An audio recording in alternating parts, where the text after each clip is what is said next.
নমস্কার, কেমন আছেন সবাই? অম্বিকা ব্লগসে একটা নতুন ব্লগে আপনাদের স্বাগত জানাই। আজকে রবিবার, সকাল 9টা বাজে। তো বসে আছি আর বসে বসে ভাবছি তাহলে আজকের ব্লগটা শুরু করি।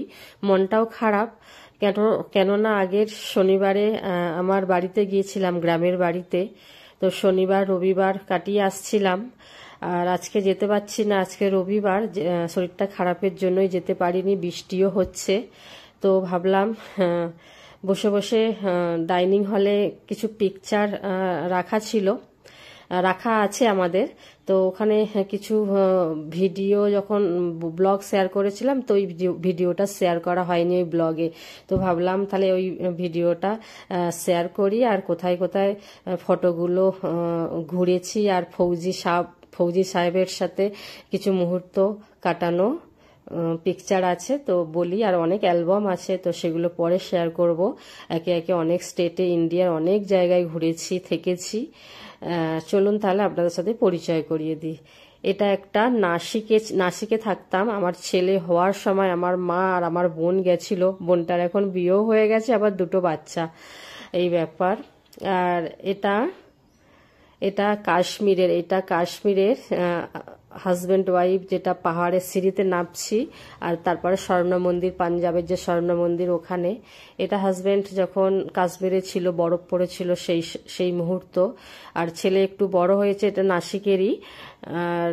বম্বে ঘুরতে গিয়েছিলাম, এই যে বম্বের সমুদ্র, তাজ হোটেল, এইসব। আর এই যে তাজ হোটেলের সামনে ছেলে ফটো তুলেছে।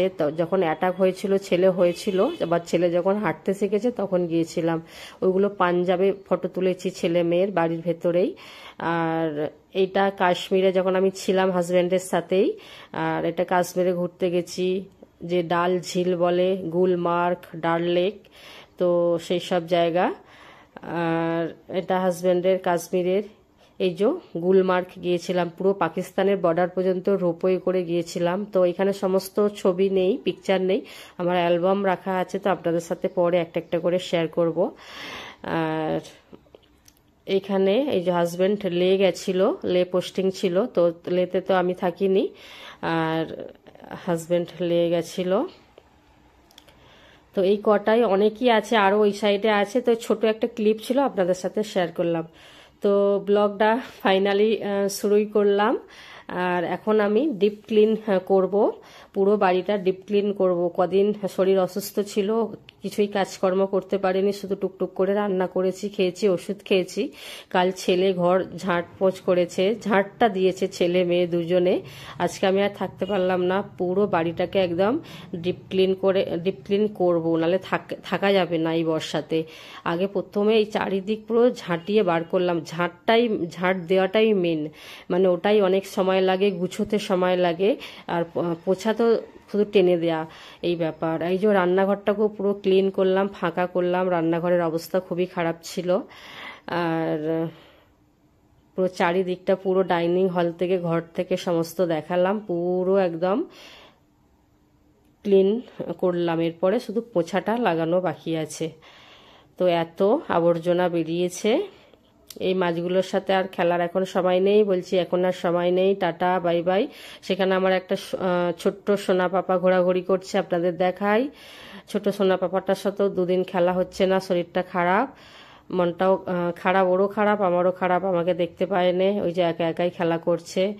আর ওর মাছও আজকে নেই, মাছও খাওয়ানো, আমি খাওয়াইনি, তো মাছ নিয়ে আসেনি। কারো হাতে আর মাছ খেতে চায় না, আমার হাতেই মাছ খেতে চায়।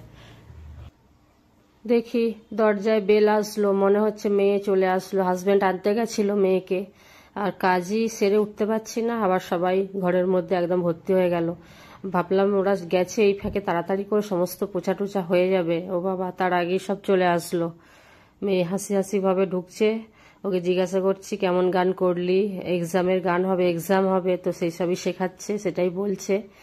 আর ছেলে ওই পাশ থেকে বনিকে বলছে, এই তুই রাত্রিরে কি করেছিস, তোর মনে আছে? ও ভাবছে, তাকাচ্ছে, কি করেছি, ও মনে করার চেষ্টা করছে।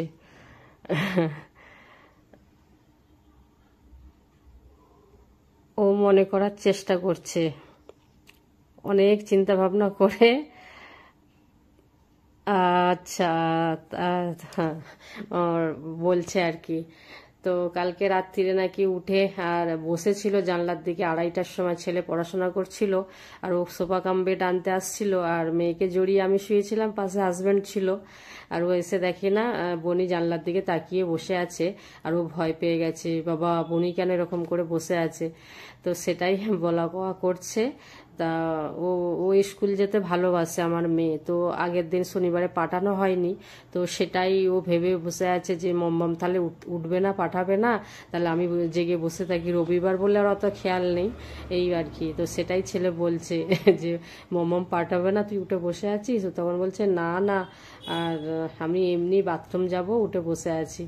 তো যাই হোক, সেই সব বলে হাসাহাসি করছি, আর কেমন ভাবে বসছিল সেটাই ছেলে বলছে আর কি।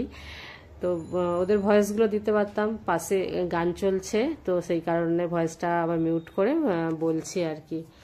আর আমার ছেলে হাসাচ্ছে যে বনির ভেতরে ভূত বাস করলো নাকি, ভূতের মতো লাগছিল। আমি বলি স্কুল যাবে বলে না বাবা ওইটাই তুমি উঠেছিলাম। উঠে জানলার দিকে তাকাচ্ছিলিস যে সকাল হয়নি স্কুলে যাবো।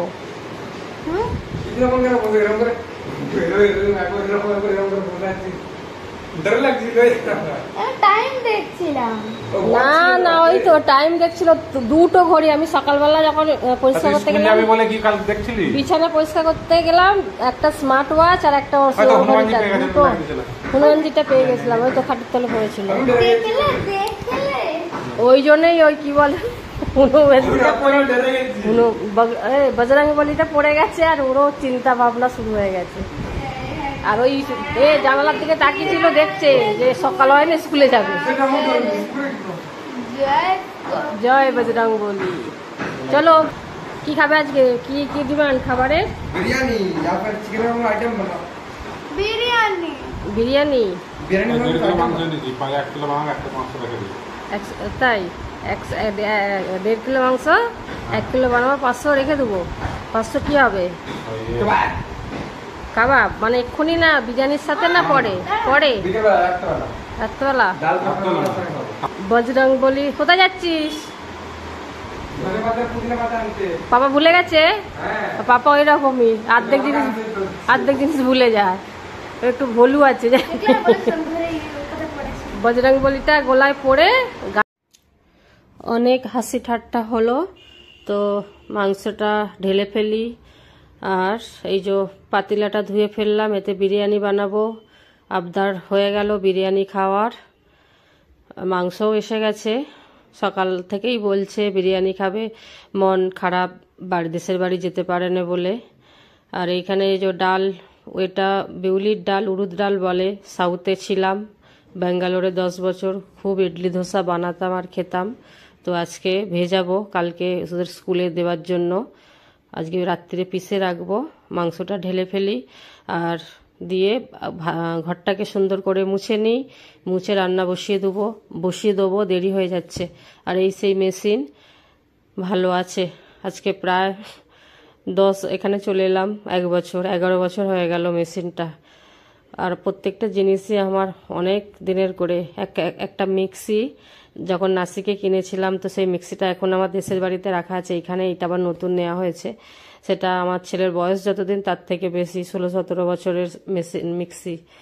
ফ্রিজও তার আগে নিয়েছিলাম যখন দেশে থাকতাম, বিয়ের পরে ছিলাম একবার। তো এইসব পুরনো জিনিস এখনো চলছে। তো চলুন এটা ঘরদোরটা পোছাপুছি করে নিই। তো সব কাজ কমপ্লিট, পুরো স্নান টান সেরে পুজো টুজো করে, আর এই যে বসিয়ে দিয়েছি বিরিয়ানি। এতে সমস্ত দিয়ে দিয়েছি জিরা, গোটা গরম মশলা, তেজপাতা, তেল। আর এই যে চালটা ভিজাতে দিয়েছিলাম, আধ ঘন্টা ভিজে গেছে, ঘিটা ঢেলে ফেলেছি। আর এখানে এই যে রসুনগুলো আমার হাজব্যান্ড ছাড়িয়ে দিয়েছে ছুরি দিয়ে। আর এই যে ছেলে ধনে পাতা পুদিনা পাতা নিয়ে আসলো, ভুলে গেছিল হাজব্যান্ড। বিরিয়ানির চাল ফুটে গেছে, আর একটু কাঁচা কাঁচা টাইপেরই নামাবো, মানে আধ সেদ্ধ। এইরকম স্টেজে নামিয়ে নেবো, আবার বিরিয়ানিতে সেদ্ধ হবে।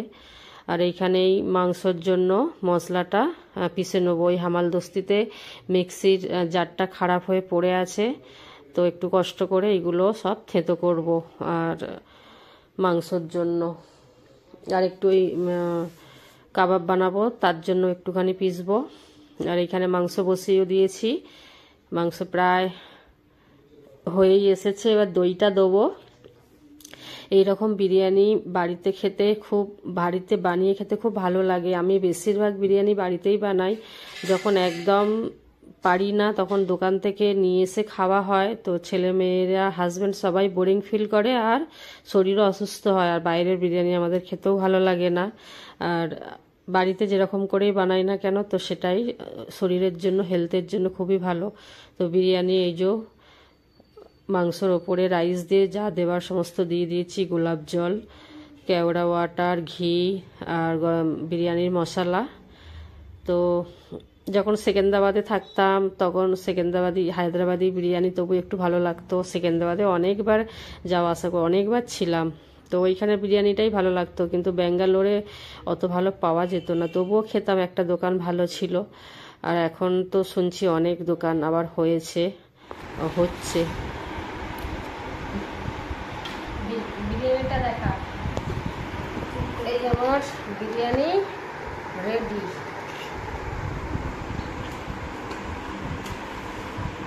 হেভি গন্ধ উঠেছে রে। দোকানের থেকে ভালো। দোকানের বিরিয়ানি খায় নাকি? দোকানের খেয়ে বোর হয়ে যাচ্ছি। খেয়ে কোথায় বোর হয়েছিস? খেয়েছিস কোথায়? খেলেই অসুস্থ। সেটাই, খেয়ে বোর নয়, খেলে শরীর খারাপ। কি দিয়ে বানায় ওরা? ওরা কি দিয়ে বানায় কে জানে। ঘরের জিনিস। আর আমি তো আগাগোড়াই বিরিয়ানি বাড়িতেই বানাই, জানিস তো।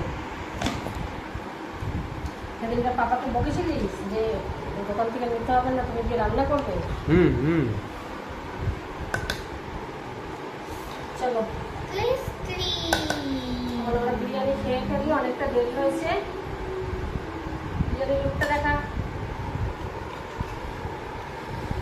এই বিরিয়ানির লুক, এটাকে আরো ভাববো এই খাই। চলো আমরা খাওয়া দাওয়া করে নিই।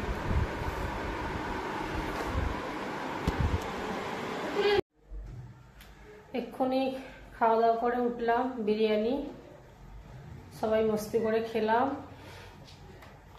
এখন এই টটলটাকে খেতে দেবো একটু, ওকে একটু দেখি, ভালো লাগে ওর সাথে খেলা করতে।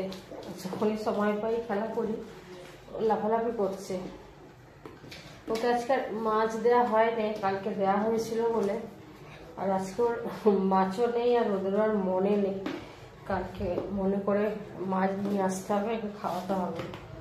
মাছ না একদিন খেলেও ওর অসুবিধা হয় না, নাকি রোজ দিলেই খারাপ। তো ওকে দেওয়া হয়, খায় বলে, পছন্দ করে বলে। এই যে ওর টটল ফুডটা ওকে খেতে দেবো।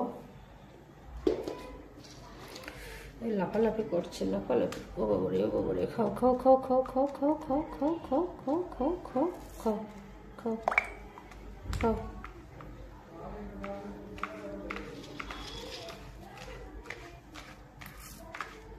বেশি বেশি করে খাও, বেশি বেশি। শেষ করলে আবার দেবো, নাহলে জলে চলে যাবে, গুলে যাবে।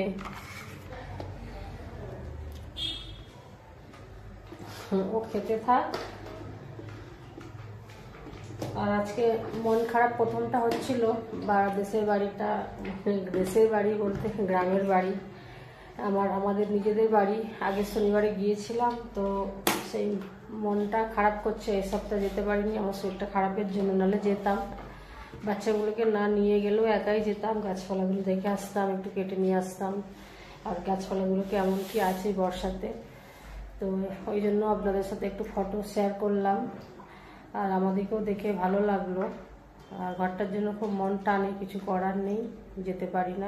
এত বছর তো ছিলাম না, আর এখানে আছি বলেই যেতে মন করে। এই ব্যাপার। ও খাচ্ছে, গপ গপ করে খাচ্ছে।